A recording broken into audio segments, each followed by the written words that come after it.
बिस्मिल्लाहिर्रहमानिर्रहीम। अस्सलाम वालेकुम वीवर्स, उम्मीद करता हूँ कि आप सब खैरियत से होंगे। आज मैं आप लोगों के लिए मैथ 501 लीनियर अलजबरा जो हमारी बुक है वर्चुअल यूनिवर्सिटी की, उसका लेक्चर नंबर 19 लेकर आया हूँ। तो इसमें हमारे पास आज का जो टॉपिक है वो है Cramer rule, volume and linear algebra transformation. Cramer rule सबसे पहले पढ़ते हैं। Cramer rule is one of the important method applied to solve the system of the equation in this method. Cramer rule में क्या करते हैं, हम सिस्टम ऑफ इक्वेशन को सोल्व करते हैं।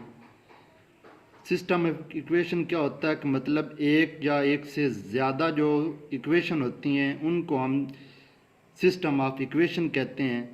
In the system are to be calculated using the determinant.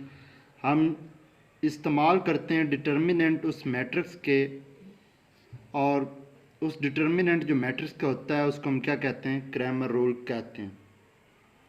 तो इसमें हमारे पास है कि it can be use to study how the solution of the A x is equal B. इसमें हम ये भी पढ़ते हैं कि ये जो हमें इक्वेशन दी गई है इसका हम सोल्यूशन किस तरह निकालते हैं।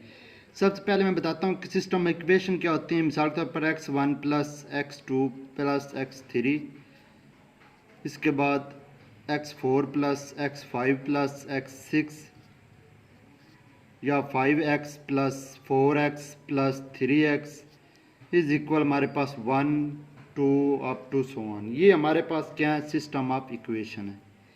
इनको हम सबसे पहले क्या करेंगे, इस फॉर्म को हम आर्गुमेंटेड फॉर्म भी कहते हैं, जिसे हम अगमेंटेड फॉर्म कहते हैं। तो इस फॉर्म में सबसे पहले हम इन इक्वेशन को लिखेंगे। जो इक्वल के दूसरी साइड पे होता है वो हमारे पास बी होती है। तो सबसे पहले मैं आपको क्रैमर रूल का थ्योरम बताता हूँ। तो क्रैमर रूल के थ्योरम में ये है कि an invertible n let A be an invertible n cross n. N हमारे पास एक मैट्रिक्स है, उसमें जो इन्वर्टिबल उसका जो इन्वर्स है वो भी n क्रॉस n मैट्रिक्स है, मतलब उनमें कतारें भी n है और कॉलम भी n है उस मैट्रिक्स के। For any B in R power n the unique solution x of the A x is equal B. ये जो हमें फॉर्म दी होगी इनका जो सोल्यूशन होगा वो यूनिक होगा n क्रॉस n मैट्रिक्स में। तो सबसे पहले मैं आपको बता देता हूँ कि डिटर्मिनेंट का फार्मूला क्या है। डिटर्मिनेंट का फार्मूला पीछे हम जिस तरह से पढ़ते आए हैं कि x इज इक्वल हमारे पास होता है डिटर्मिनेंट ऑफ ए सेट,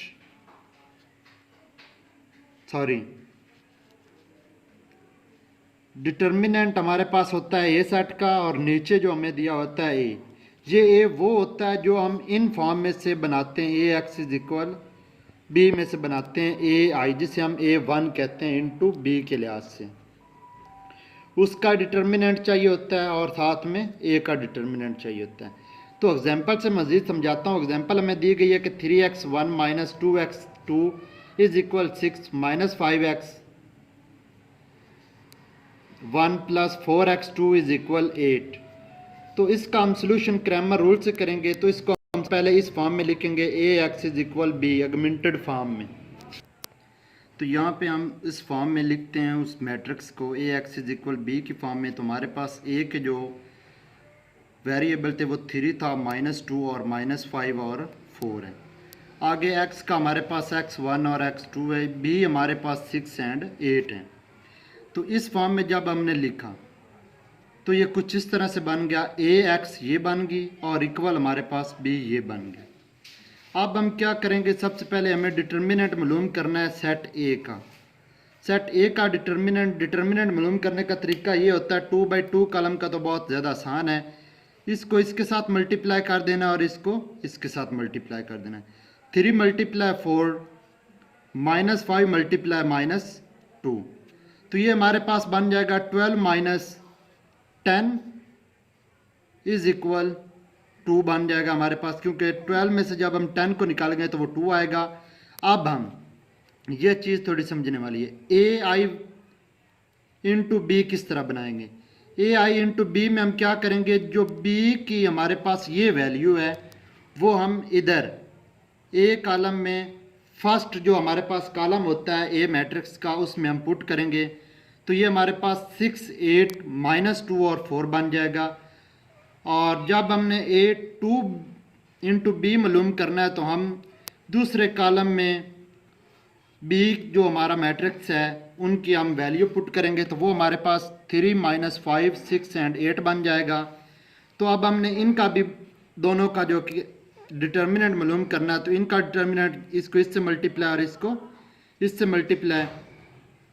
6 को जब हम 4 से मल्टीप्लाई करेंगे तो वो 24 आएगा, प्लस माइनस और -8 -2 मल्टीप्लाई बन जाएगा हमारे पास -16।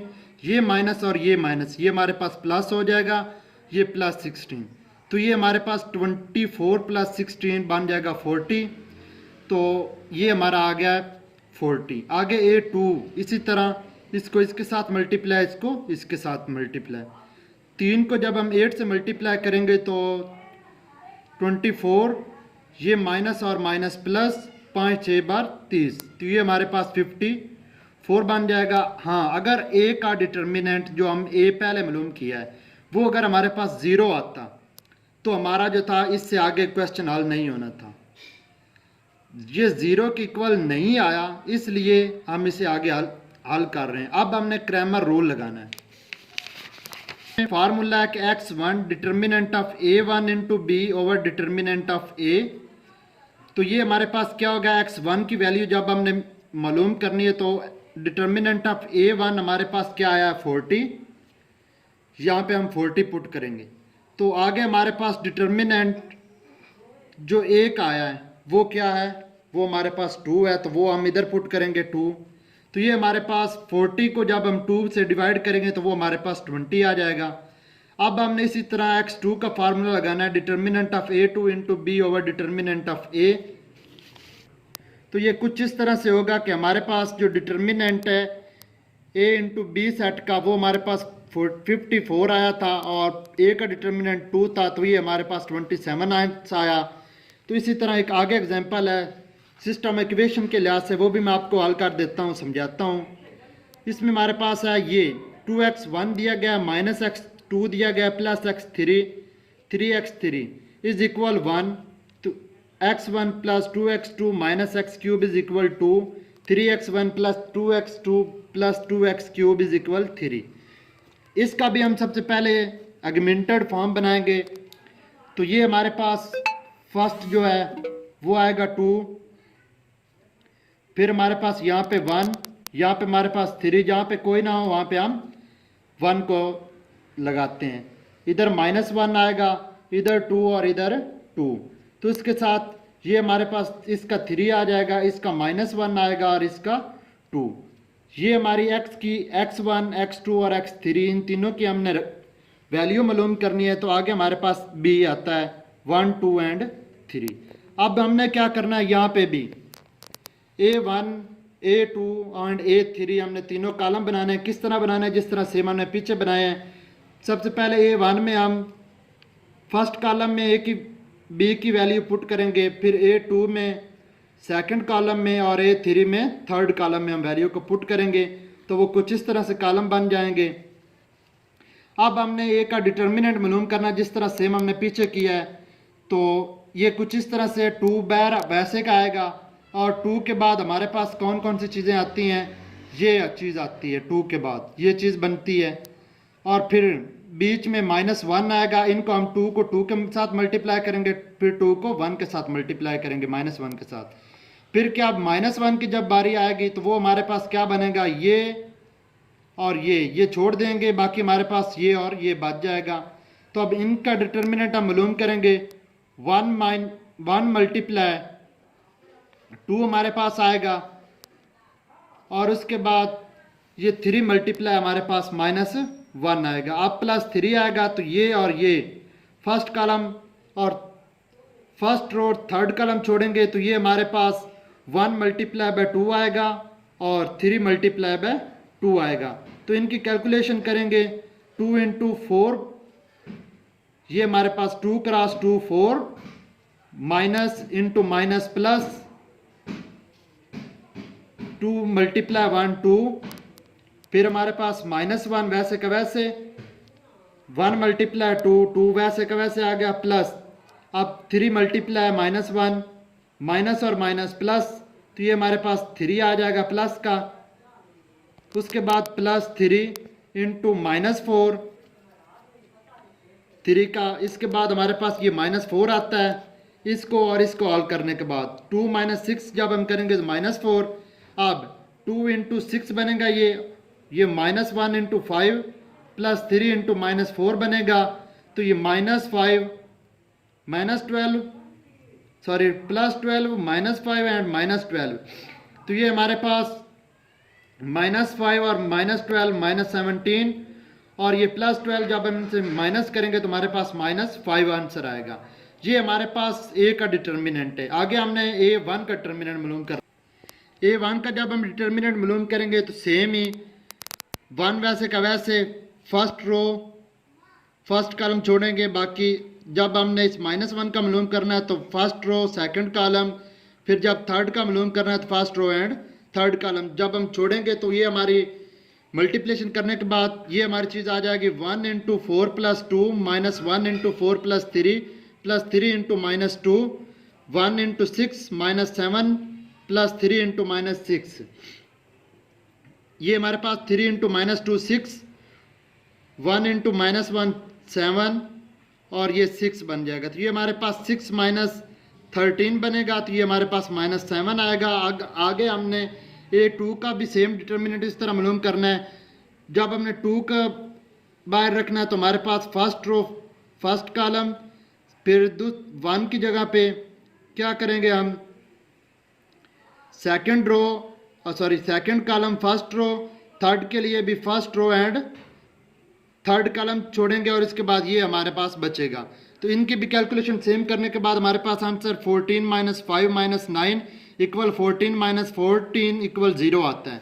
A3 का हम डिटर्मिनेंट मालूम करेंगे, सेम ही फर्स्ट रो फर्स्ट कॉलम छोड़ेंगे तो ये हमारे पास बचेगा, जब हम इनका मालूम करेंगे तो ये second row second column first row छोड़ेंगे तो ये हमारे पास बचेंगे, जब हम 1 का मालूम करेंगे तो थर्ड रो और फर्स्ट कॉलम छोड़ेंगे तो ये हमारे पास आ जाएंगे। इनकी भी कैलकुलेशन करने के बाद 4 - 7 इक्वल -3 आया।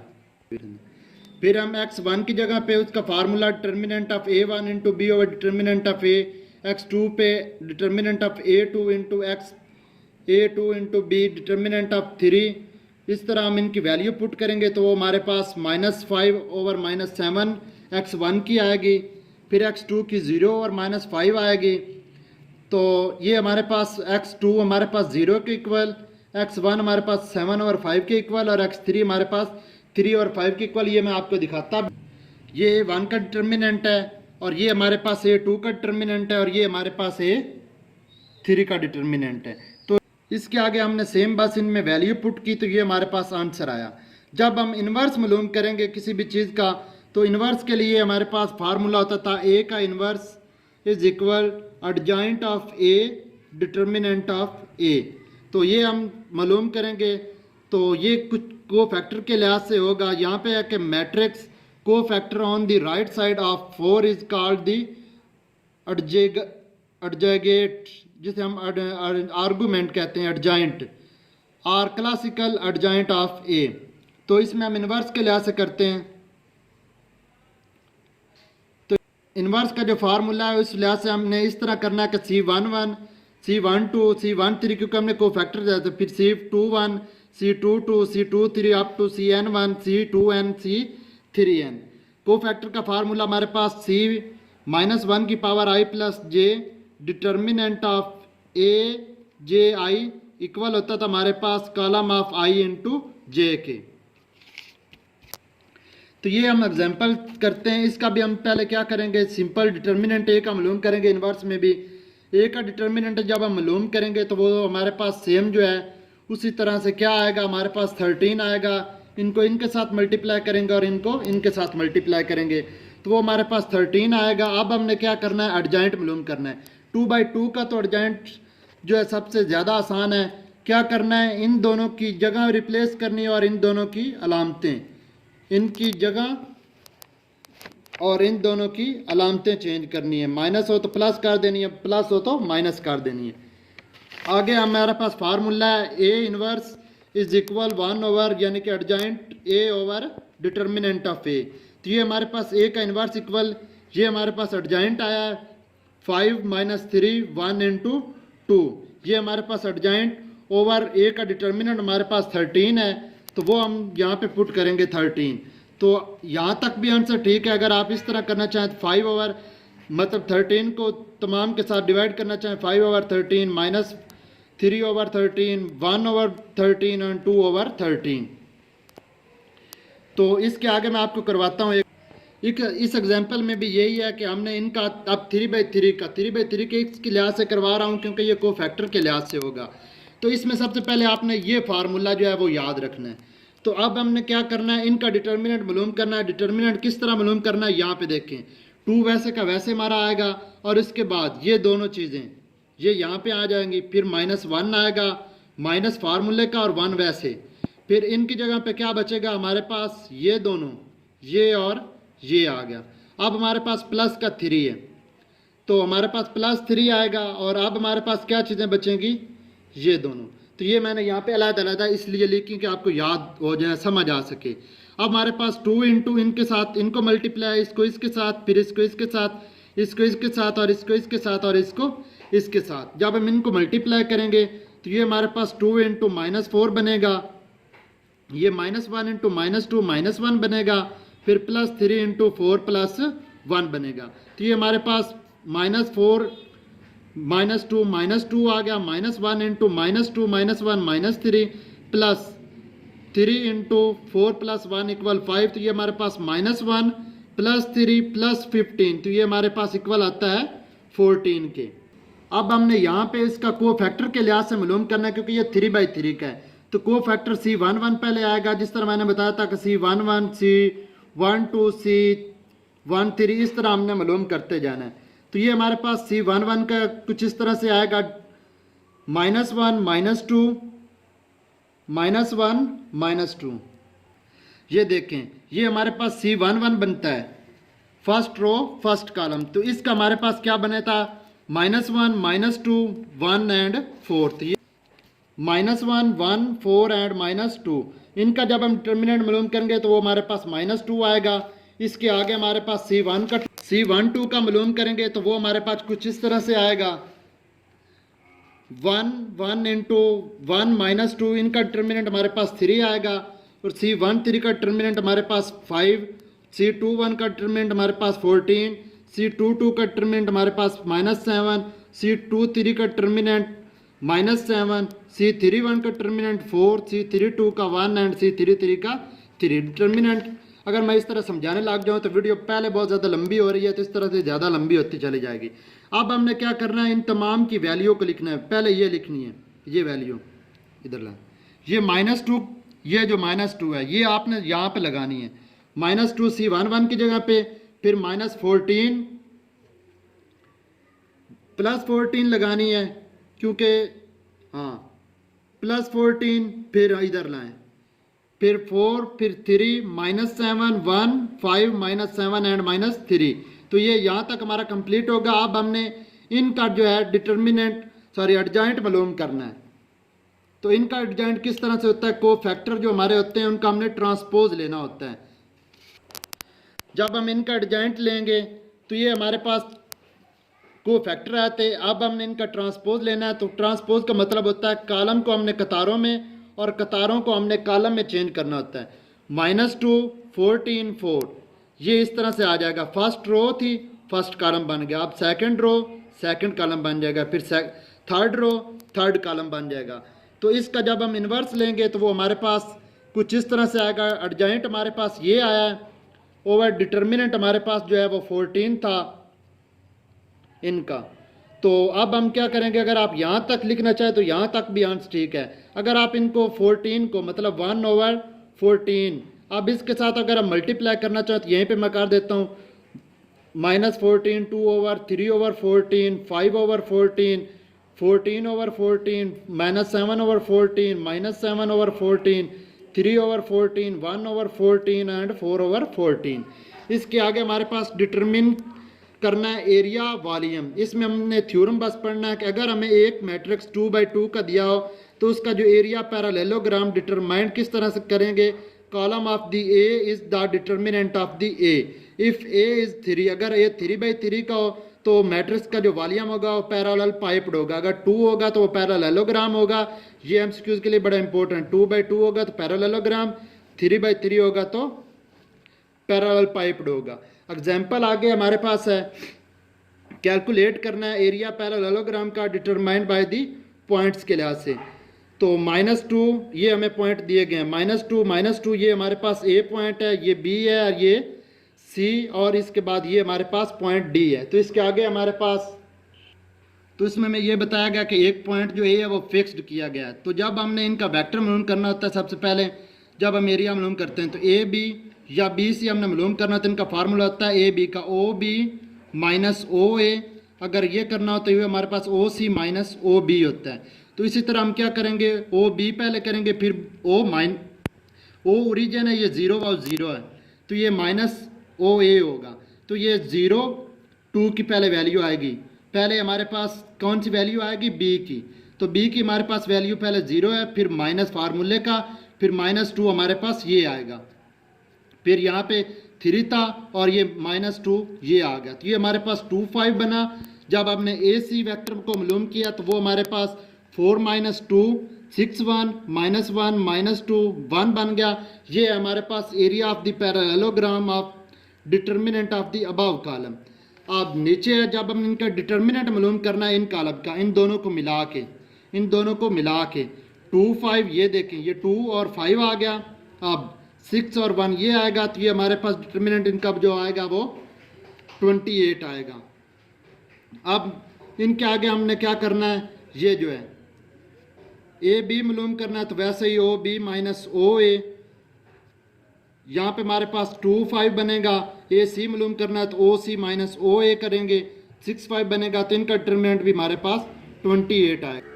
तो ये हमारा आज के लेक्चर का आखिरी टॉपिक है, लीनियर ट्रांसफॉर्मेशन। इसमें एक थ्योरम है, ये बड़ा इंपॉर्टेंट है, सिर्फ आपने समझना है कि लेट अगर टी हमारा R2 से अप्रोच कर रहा है R2 तक, ये जो टी ये ट्रांसफॉर्मेशन है, linear transformation determined by the 2x2 matrix A if 5 is parallelogram in R²। अगर जो S हमारा है ये R² में पैरेललोग्राम है तो एरिया ऑफ जो ट्रांसफॉर्मेशन है, ये जो टी है ये ट्रांसफॉर्मेशन मालूम कर रहा है, ज़ाहिर कर रहा है एस सेट की। तो जब हम इनका डिटर्मिनेंट लेंगे तो वो क्या होगा, इक्वल किसके होगा, area of the S set की। अगर हम टी इज डिटरमाइंड करें बाई 3x3 का, तो ये हमारे पास पैरेलल पाइप्ड होगा, ये हमने पीछे भी पढ़ा है। तो ये R³ होगा, R2 में 2x2 है, R3 में 3x3, ये पैरेललोग्राम बनेगी। और पैरेललोग्राम कुछ इस तरह से आई थिंक होती है,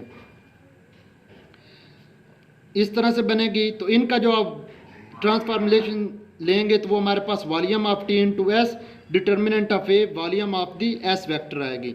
तो आज का जो हमारा लेक्चर था वो सिर्फ इतना था। थैंक यू सो मच, मिलते हैं एक नई वीडियो के साथ, तब तक के लिए इजाज़त, अल्लाह हाफिज़।